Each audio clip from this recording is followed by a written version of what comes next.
Continuamos en la UNED y estamos hablando historia de las religiones. La religión en el antiguo Oriente Medio. En el caso de Egipto, el entorno presenta características propias. Es un entorno protegido, aislado, que presenta regularidades que contribuyen a fijar ciclos de vida acordes con los ciclos naturales. El Nilo es el centro de la vida egipcia y su influencia se hace notar en todos los aspectos de la cultura y la religiosidad. El ciclo del río representa una metáfora de la existencia misma en la que la vida y la muerte son dos aspectos de un mismo modo. Podríamos hacer una relación en cuanto a Egipto respecto a Mesopotamia. Por ejemplo, en el medio natural, en Egipto, hay un entorno aislado y protegido entre desiertos con acusadas regularidades, inundación, y con el río como protagonista absoluto. En cuanto a Mesopotamia, su entorno, el entorno este es más abierto, sin límites claros, depende de una precipitación lluviosa insegura que provoca frecuentes inundaciones, ríos turbulentos y peligrosos, sobre todo el Tigris. Seguimos la relación de Egipto con Mesopotamia en cuanto a las articulaciones religiosas, la cosmogonía y antropogonía. En Egipto, el cosmos es estático e inmutable, con la creación, procreación y resurrección. En Mesopotamia, el cosmos es dinámico, inestable y hay un dios sufriente. En cuanto al papel del ser humano, en Egipto, el hombre tiene un papel. Renuncia a la libertad para armonizar la sociedad y naturaleza y la muerte es solo un tránsito. En Mesopotamia, el hombre está creado para servir a los dioses, cuyo destino es la muerte y cuya vida está en sus propias manos. La existencia se vive desde la culpa, pero sin la presencia de pecado previo. Y en cuanto al papel de la realeza entre Egipto y Mesopotamia, en Egipto la realeza es divinidad y en Mesopotamia la realeza es intermediación. Dentro del contexto histórico, tanto en Mesopotamia como en Egipto se producen a lo largo del primer milenio a.C. diversas convulsiones sociales y políticas. A comienzos del periodo está todavía reciente lo que en la historiografía se ha dado de llamar las invasiones o migraciones o desplazamientos de los pueblos del mar. Sea este acontecimiento del tipo que sea, lo cierto es que causa un cierto impacto en el desarrollo de toda la zona a finales del segundo milenio. A lo largo del milenio, el panorama político se reestructura, aparecen nuevos estados y el área se amplía. Se suceden varias crisis, en cuanto a políticas, ideológicas, sociales, económicas, que culminarán con la dominación extranjera de ambas zonas. En Egipto, el periodo se inaugura con el final de lo que algunos autores han denominado Edad Oscura y el inicio del tercer periodo intermedio, 1070 al 656 a.C. Es un periodo de disgregación política en el que surgen, con las dinastías libias, dos centros principales de poder ubicados en Tanis y Tebas, que conviven en determinados momentos con centros secundarios que cuestionan esos poderes centrales. El fin del tercer periodo intermedio acaba con la dominación extranjera de Egipto.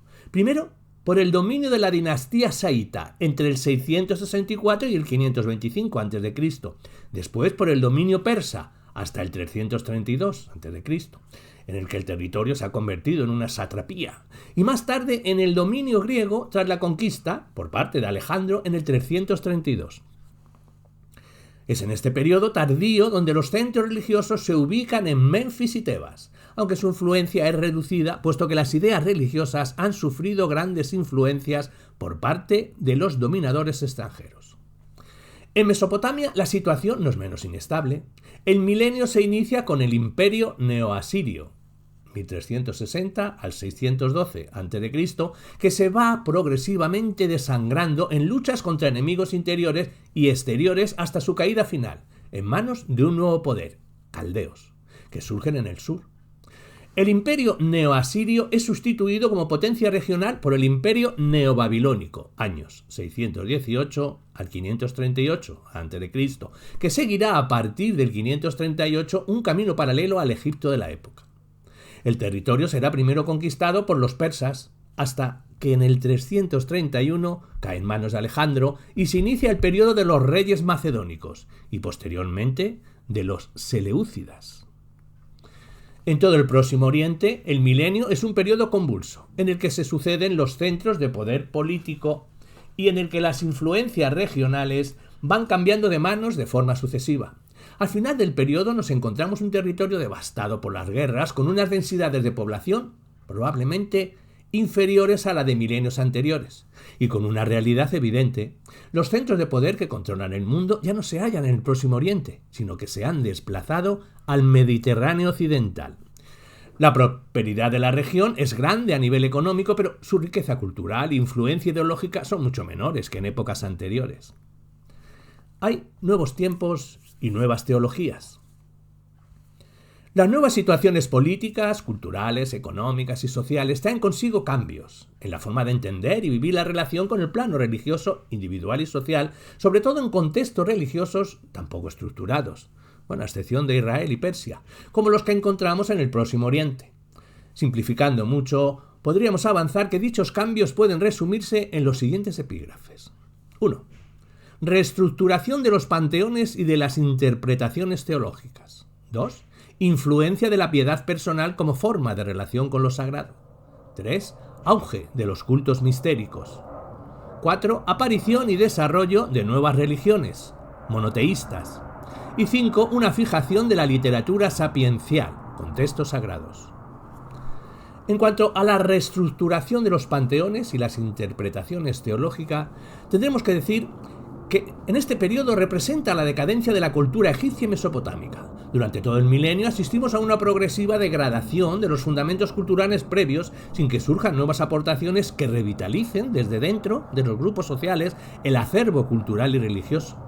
Tanto en Egipto como en Mesopotamia se produce un refugio en el arcaísmo, acusado en Mesopotamia, que sigue usando la escritura cuneiforme como rasgo distintivo por parte del clero en un momento en que ya se conoce y usa el alfabeto, y en el formalismo religioso.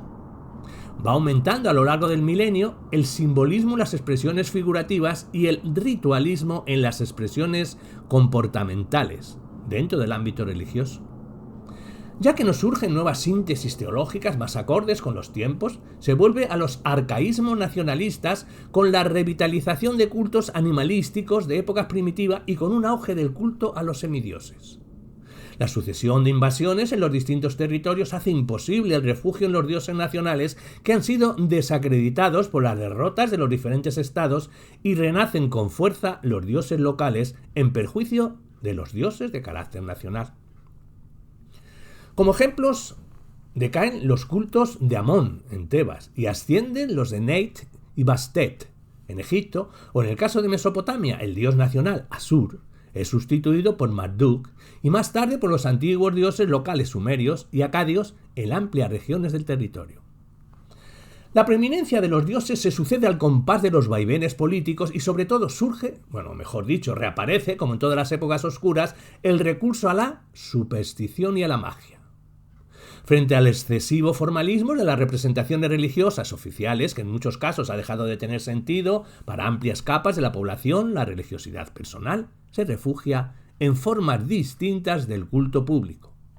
De acuerdo con Liberan, la religiosidad popular se centra en prácticas mágicas en el sentido de la acción sobre la realidad, mediante la acción sobre distintos sustitutos y representaciones de ella.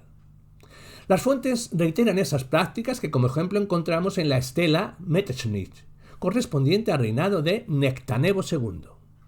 Griegos y romanos asumirán la identidad entre las religiones orientales de finales del primer milenio, los caldeos, persas y egipcios, y las prácticas adivinatorias, la astrología, la hepatoscopía, el exorcismo y la magia. Los invasores aportan también sus propias creencias y panteones a una ya de por sí nutrida amalgama de dioses. Como ejemplos, en Egipto, tras la conquista griega, surge el culto a Serapis, y en Mesopotamia se integran los cultos a Mitra, todos ellos sumándose a los cultos locales de forma más o menos coherente con ellos. En cuanto a la piedad personal como forma de relación con lo sagrado, hemos de decir que el enoteísmo cobra fuerza a principios del primer milenio. Tanto en Mesopotamia como en Egipto surge como corriente religiosa que admite la pluralidad de los dioses, pero que no se interesa más que por uno, y no se vincula de forma personal más que a uno solo. Múltiples documentos de la época en Mesopotamia ilustran ese fenómeno que atañe a la psicología religiosa. Es sin duda este enoteísmo el que en parte aclara la existencia de los dioses personales.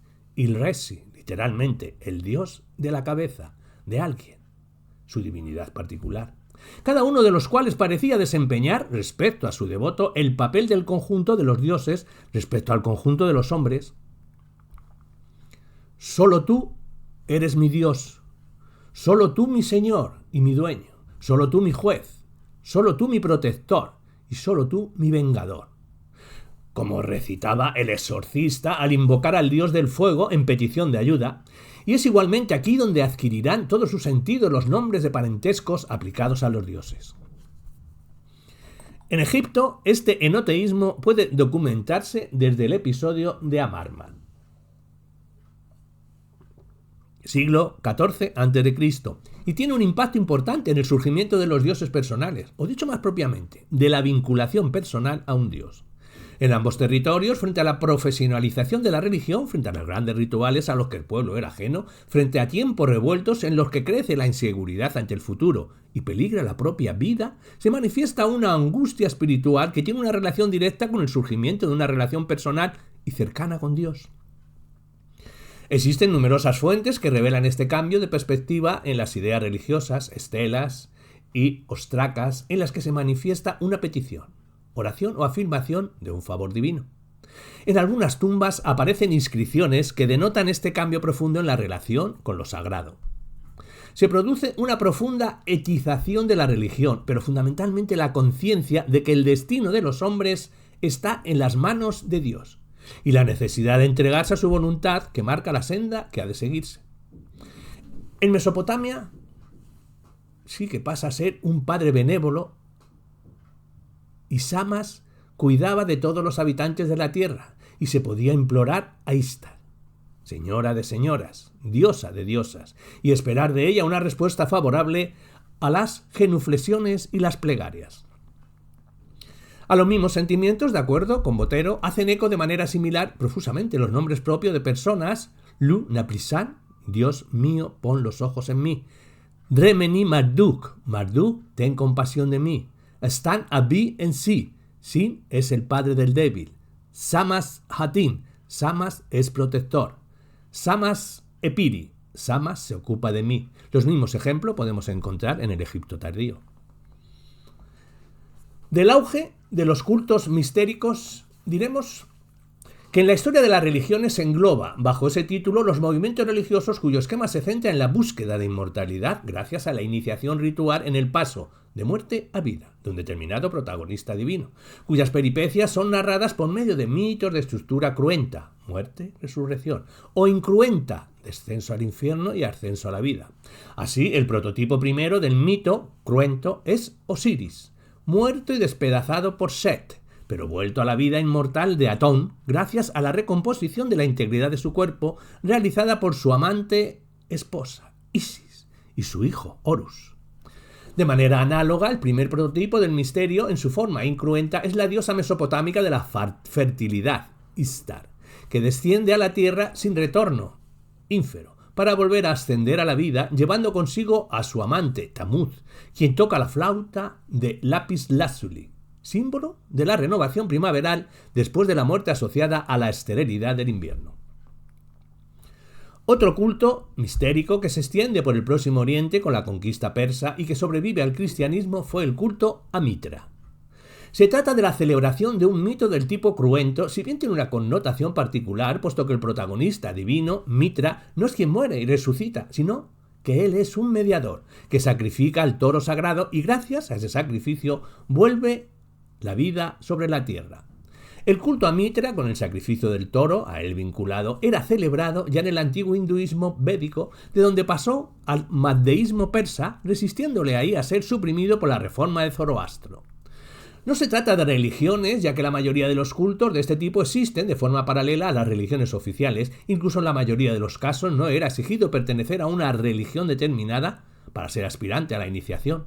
Se trataba más bien de un modo diferente de vivencia religiosa, mística, de carácter interior que se perpetuó y desarrolló al lado de los ritos y ceremonias oficiales y públicas con un carácter secreto, en un ámbito restringido en el cual solamente los iniciados podían penetrar. Los misterios son formas de pedagogía primitiva que parten de la premisa de que el verdadero conocimiento o comprensión es el resultado de la asimilación de la información a través de la totalidad del ser humano. En esta representación mistérica, el iniciado recibe información simultánea de tipo intelectual, emocional y física, al ser el personaje activo de dicho drama. Así, el iniciado se convierte en el dios o héroe. Todos los cultos mistéricos tienen unos rasgos comunes de acuerdo con Burker. Serían: sus creencias se organizan en verdades de fe no accesibles al entendimiento, que hay primero que aprender, y una vez superada la fase de iniciación o aprendizaje, el aspirante pasa por un ritual o bautismo que le convierte en mistis, iniciado. Es admitido en la comunidad de creyentes y puede practicar la religión y el ritual. Suele haber después sucesivos grados o peldaños en esa iniciación, para pasar a los cuales también hay ritos de paso o sacramentos que suponen una superación espiritual y proporcionan mayor estatus dentro de la comunidad de fieles. El culto y ritual se practican en el interior de templos cerrados y es solo para los iniciados, y se prohíbe presenciarlos a los no iniciados, y los iniciados no deben describirlos. Y otro punto sería que la creencia gira con la mayor frecuencia en torno a una divinidad femenina y otra masculina. Su hijo o acólito a veces tiene una otra relación. La divinidad masculina sufre un proceso de muerte y resurrección que se explica con un mito. Esta resurrección es la que se promete tras la muerte al iniciado si cumple estrictamente los rituales religiosos. Estas creencias no son necesariamente exclusivas, de manera que había gente que practicaba solo su culto mistérico elegido y otros que se hacían iniciar en más de uno, o que combinaban el culto mistérico con las otras creencias y prácticas de los dioses tradicionales. Los antecedentes de los cultos mistéricos se presentan antes del primer milenio. De hecho, en Egipto, durante el Imperio Nuevo, se produce un giro radical en la relación con la muerte de los egipcios, y es el hecho de la democratización del acceso a la vida ultraterrena. No solo el faraón y los nobles son enterrados siguiendo ritos funerarios que le garanticen una vida después de la muerte, sino que las prácticas de enterramiento ritual se extienden a porciones muy amplias de la población. Sin embargo, es en el primer milenio y sobre todo tras la conquista persa cuando el afán de inmortalidad alcanza un papel principal en la relación del hombre con los dioses. Los cultos mistéricos vienen a satisfacer esa aparición de inmortalidad y se extienden trasladándose desde Oriente hasta Grecia y Roma. En cuanto al monoteísmo como novedad religiosa, hemos de decir que algunos de los cambios religiosos que aparecen en el primer milenio tienen antecedentes directos en épocas anteriores. Casi todas las modificaciones en la forma de relacionarse con lo sagrado presentan antecedentes más o menos directos que podemos encontrar en épocas incluso muy tempranas.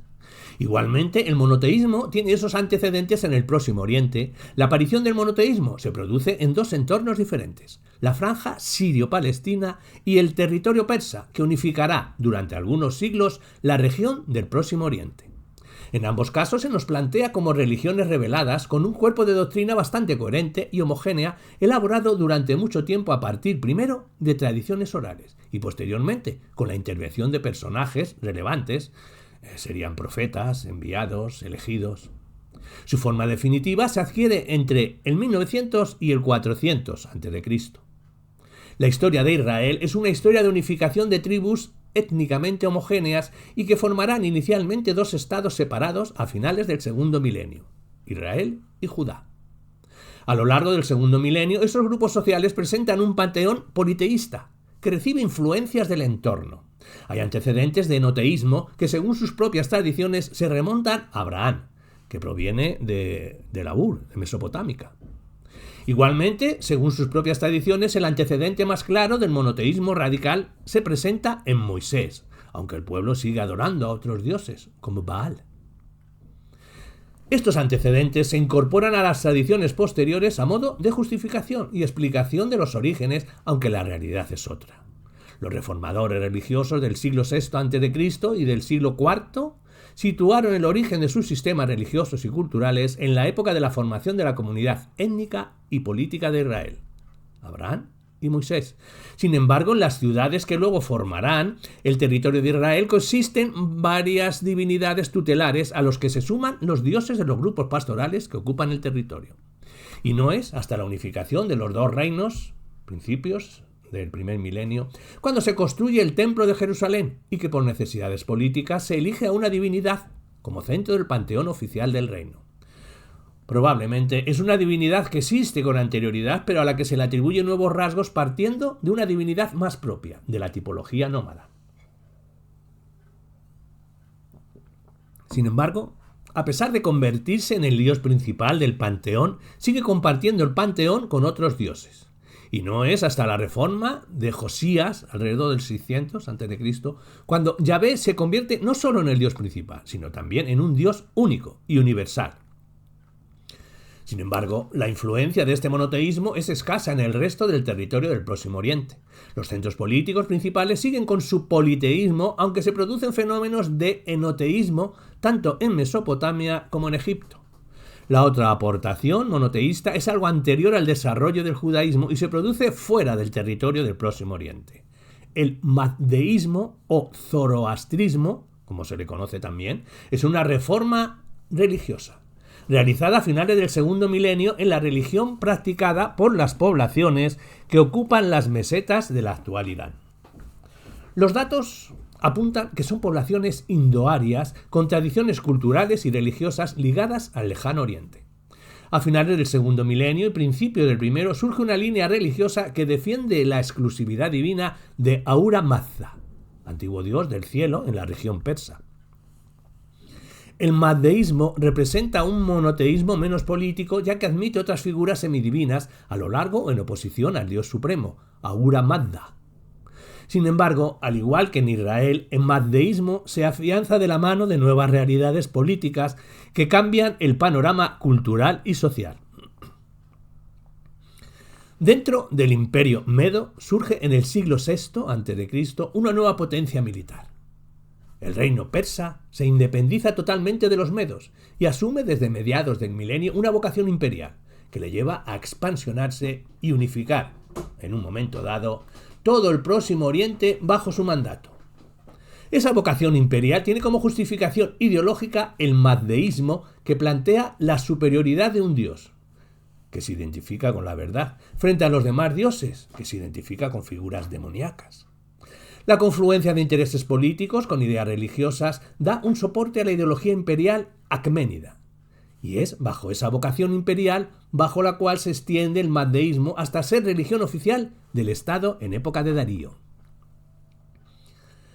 Las enseñanzas de Zoroastro llegaron a dejar su huella en el judaísmo, demostradas en la angelología, la creencia en un estado futuro de premios y castigos, la inmortalidad del alma, el juicio final, todo ello parte fundamental del esquema zoroastriano. Adicionalmente, la figura de Satanás, originalmente sirviente de Dios, asignado a él como su fiscal, vino a asemejarse a la de Abriaham, el enemigo de Ahura Mazda, Dios, cada vez más.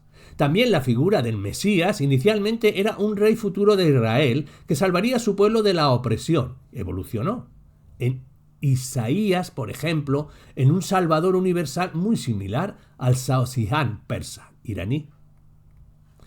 Otros puntos de comparación entre Persia, Irán e Israel incluyen la doctrina de los milenios, el juicio final, el libro celestial en el que se inscriben las acciones humanas, la resurrección, la transformación final de la tierra, el paraíso en la tierra o en el cielo, el infierno. La influencia del triunfante mazdeísmo, en el plano formal, por parte de ideología del imperio unificador, se hace notar en el tramo intermedio del milenio, justo durante la consolidación del monoteísmo judío. El paso del enoteísmo al monoteísmo no es un paso necesario, ni siquiera frecuente en la historia humana. La situación actual en la que existe una mayoría de la población mundial adscrita a alguna de las tres grandes religiones monoteístas nos hace interpretar desde nuestra perspectiva la aparición del monoteísmo como una etapa culmen del desarrollo de la historia de las religiones. Este enfoque evolutivo nos remite a postulados evolucionistas planteados por los primeros estudiosos, Comte, Taylor, Fraser. Sin embargo, no soporta ningún análisis histórico riguroso. En cuanto a los libros sapienciales, podremos decir que cuando los edificios se derrumban es cuando se hace necesario asegurar los cimientos. El primer milenio supone un periodo de derrumbe de lo que habían sido tradiciones culturales y sociales muy antiguas. El Oriente Próximo sufre invasiones exteriores y convulsiones internas, y es en ese momento cuando resurge una tradición que tiene sus antecedentes casi 2000 años antes, los libros sapienciales y las grandes síntesis teológicas. La sabiduría de Egipto está documentada por toda una serie de textos doctrinales, desde la más antigua colección de sentencias de Ptah-hotep, la quinta dinastía sobre el año 2450 a.C., hasta la más reciente de Amenemhotep, de 1000 a 6000 a.C., que ofrece innegables paralelos con los proverbios y por el cúmulo de reflexiones sobre la vida, esparcidas por narraciones, fábulas, poemas, himnos, diálogos, sátiras en salmos, el libro de los muertos, y escritos semejantes como el diálogo con su alma de un hombre fatigado de la vida y el canto epícuro del arpista de Tebas.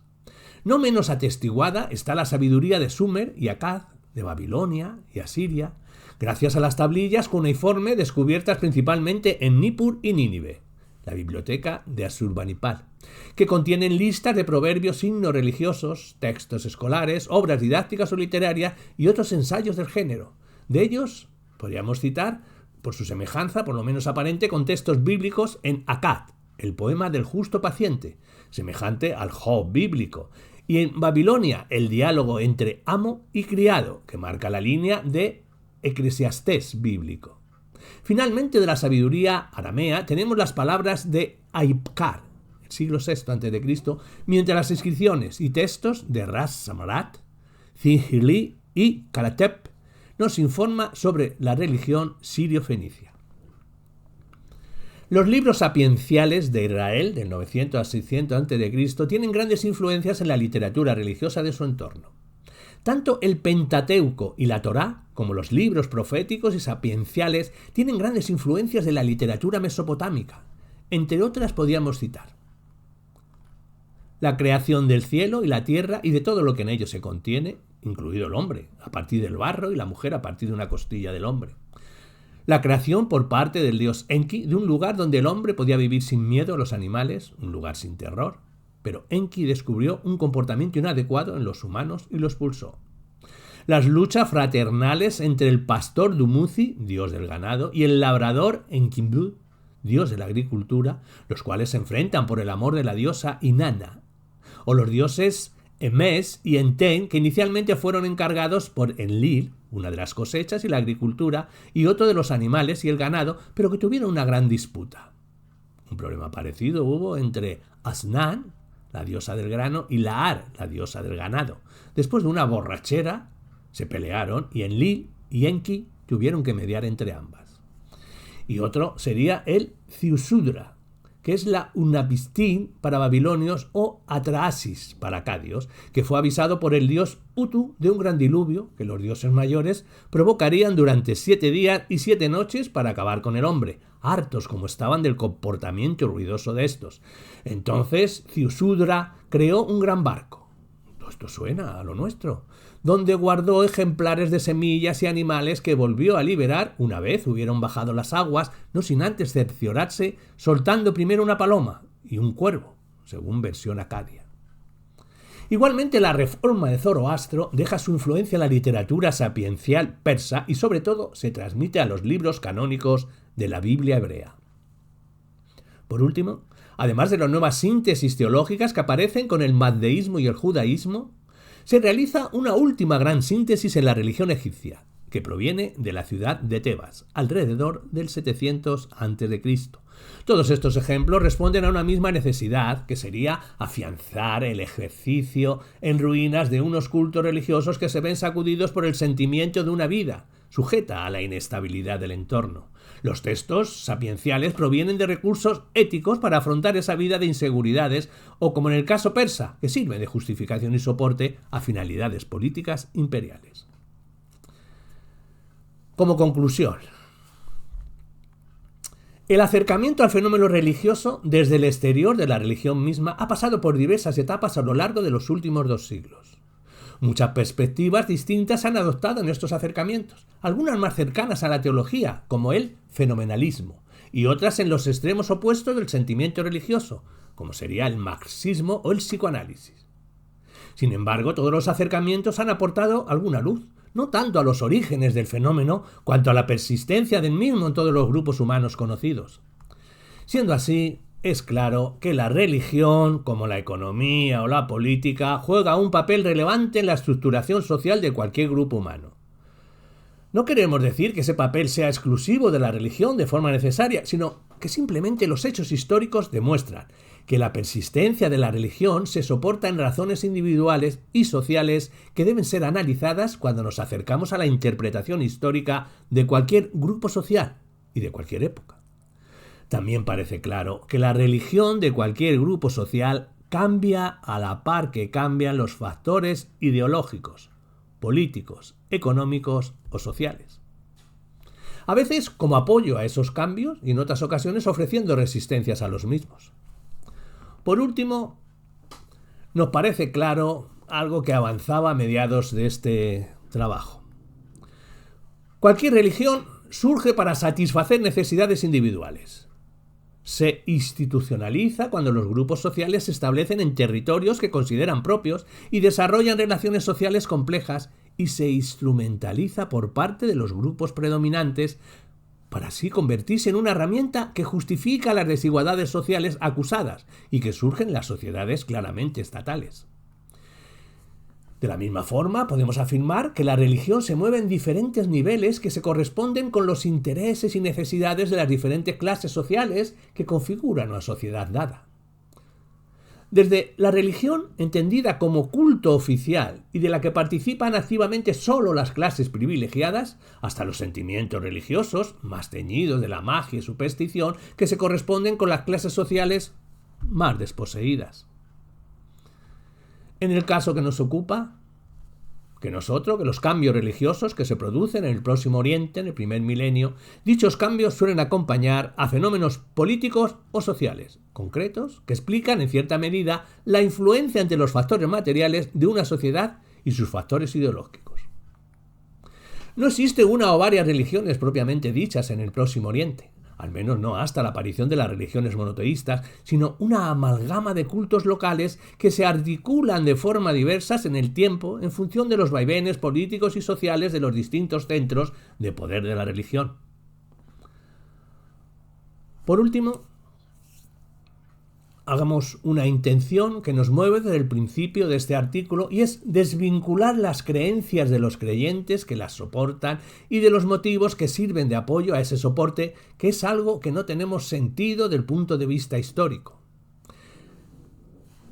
Esperamos haber convertido esa intención en hechos concretos a través de estos artículos para desembocar en la conclusión de que hablar de religión no es otra cosa que hablar de los hombres y mujeres concretos, que en un contexto social y material dado y en una época determinada de la historia articulan sus necesidades individuales y sociales a través de ideas y creencias religiosas cambiantes en función de los signos materiales de los tiempos.